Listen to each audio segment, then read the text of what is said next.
Begitu saya masuk, Presiden sudah marah. Presiden sudah marah, menginginkan, karena baru bisa masuk gitu, beliau sudah teriak, hentikan. Kan saya heran, dihentikan, yang dihentikan apanya gitu kan.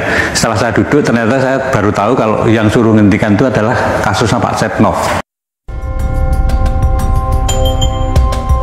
Foto ini mulai beredar di sosial media sejak beberapa hari lalu. Setia Novanto sedang dijenguk anggota Komisi 6 DPR dari fraksi Golkar, Endang Srikarti Handayani. Tapi ini yang membuat banyak orang bertanya-tanya. Grafik monitor jantung Novanto menunjukkan garis yang nyaris datar. Grafik seperti ini biasanya menunjukkan jantung pasien sudah tidak lagi berdetak. Jarum suntik pun menjadi tanda tanya. Biasanya jarum suntik untuk infus posisinya tepat berada di punggung tangan karena pembuluh venanya mudah terlihat, bukan di sekitar pergelangan yang mudah tertekuk engsel tangan.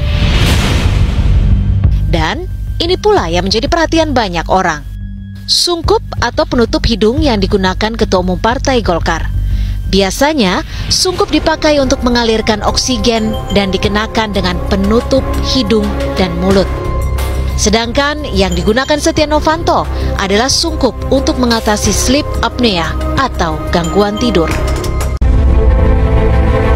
Welcome to your channel QNC, berdiri kokoh di tengah. Juga pernah alami hal yang sama dengan Pak Agus Raharjo, dan kebetulan ini objeknya sama ya, yang namanya adalah waktu itu Ketua DPR dan juga sekaligus Ketua Umum Partai Golkar Setia Novanto. Kalau seingat saya ini kaitannya dengan skandal Bapak minta saham ya, dan kemudian dampaknya Anda di reshuffle dari kabinet itu ya, atau bukan di reshuffle, diluluskan dengan cepat gitu ya. Saya tidak tahu apakah ada hubungan atau tidak, tapi kalau saya boleh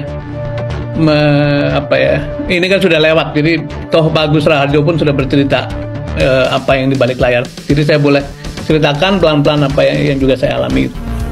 Saya ingin cerita dua hal, tentu hal lain banyak yang bisa kita ceritakan pada waktunya, yaitu pada waktu audit petrol dilakukan, itu juga saya sempat ditegur untuk seperti direm gitu ya. Wah, oke. Menarik ini, karena pada waktu itu justru itu dari dukungnya Pak Jokowi itu betul-betul diglorifikasi bahwa itulah keberanian Pak Jokowi menghentikan mafia minyak petrol gitu. Ternyata ada historinya. Oke, silakan. Ini masa di mana kita boleh mengungkapkan apa yang sebenarnya terjadi supaya publik tahu. Ini hak publik untuk memahami gitu. Jadi suatu hari saya diundang ke ruang kerja beliau dan di dalam sudah ada 2 menteri gitu ya. Dan kelihatannya ada satu TikTok lah obrolan bahwa ini mesti direm, dan karena itu Presiden Joko Widodo menanyakan kepada 2 menteri yang lain bagaimana pandangan mereka soal petrol. 2 menteri lain itu memberi warning, ini hati-hati karena kalau terlalu keras pada urusan mafia bisa menyerang balik macam gitu ya. Nah, saya kelihatannya ingin dihadap-hadapkan dengan pandangan itu.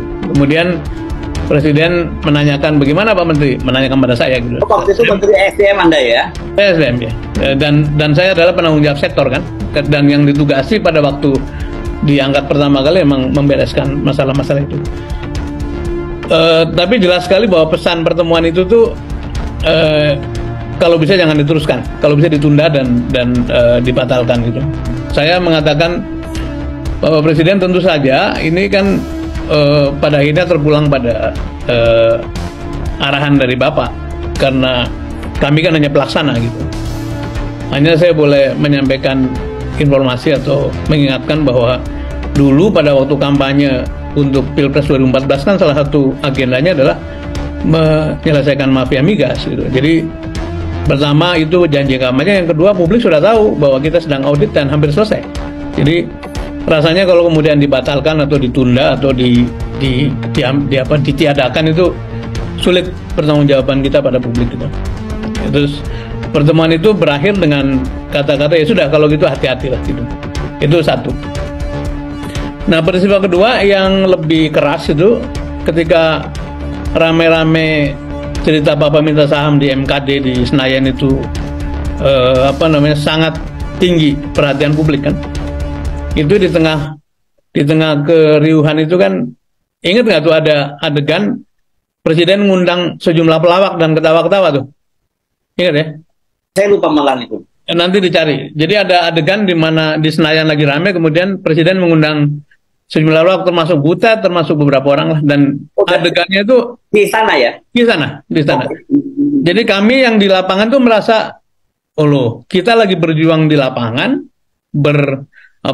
berjibaku lah gitu dengan MKD, tapi kok pemimpin saya kok malah ngundang para pelawak untuk berketawa-ketawa gitu. Jadi saya ngerasa apakah ini pengalian isu atau dekonstruksi ini?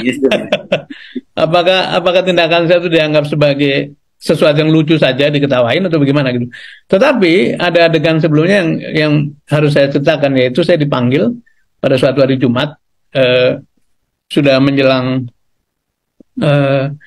sholat Jumat lah, terus saya ditegur keras, ditanyakan siapa di balik ini semua gitu, dengan nada yang sangat marah lah menurut saya, karena beliau menutupi mulutnya dengan tangan, tidak ingin menghadap saya gitu, seperti itu. Terus saya menjelaskan ini tanggung jawab saya sebagai profesional Pak Presiden, yang seluruh tindakan saya sudah dikonsultasikan dan mendapat arahan dari Pak Presiden. Jadi tidak ada yang mengarah-arahkan, tidak ada yang memerintahkan. Tapi rupanya jawaban saya tidak memuaskan beliau. Diulang lagi dalam keadaan masih begini. Beliau mengatakan terang-terangan saja, siapa yang nyuruh ini semua gitu. Dan saya menjawab dengan sangat pelan, sangat tertata dengan bahasa Jawa, mboten wonten Pak Presiden gitu. Sambil saya jelaskan bahwa seluruh tindakan saya itu otonom, tidak ada pihak satupun yang memerintahkan apalagi mengendalikan.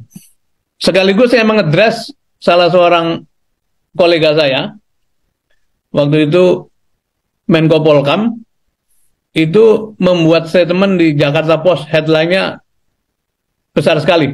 Mungkin nanti bisa dicek tuh Mas Hersut. Oh ya, siapa? Yang kira-kira mengatakan, I know a plot behind Menteri SDM.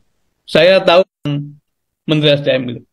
Siapa ya waktu itu ya Menteri Menko Polhukamnya ya? Nanti dicari aja. Oke. Beliau baru pulang dari Australia, kemudian membuat press conference, kemudian Jakarta Post mengambilnya sebagai headline besar sekali, bahwa saya merupakan pion dari orkestrasi besar gitu. Jadi kalau kembali pada cerita ini, sebetulnya mungkin juga sektor lain mengalami hal yang sama. Jadi ada kisah-kisah di mana terhadap apa yang menjadi agenda yang dikemukakan di publik ketika dilaksanakan dan mungkin mendapat pressure, ternyata Presiden Joko Widodo itu memilih untuk tidak teguh pada agenda publik, gitu ya. Tapi kemudian berpikir lain yang sebenarnya merepotkan aparatur negara. Nah, dalam hal ini saya kan eksekutif, jadi itu hak beliau lah untuk memberikan pengarahan. Tapi terhadap cerita Pak Agus Raharjo itu adalah kalau sampai lembaga independen pun gitu ya diintervensi, kan pelajaran pentingnya adalah bagaimana lembaga-lembaga lain dalam kontrolnya Presiden itu yang mungkin perlu dicermati sama-sama. Nah, karena itu kembali kepada pesan yang awal tadi, hati-hati para calon presiden, hati-hati Pak Anies, hati-hati Pak Prabowo, hati-hati Pak Ganjar, bahwa jebakan menggunakan kekuasaan, menyalahgunakan kekuasaan untuk kepentingan diri dan kelompoknya itu begitu besar. Dan juga hati-hati bahwa bila Anda melakukan itu, maka hanya soal waktu akan terbongkar ke publik. Dan itu bagi negara juga tidak baik, bagi bangsa juga tidak baik, apalagi bagi keluarga dan sekitarnya.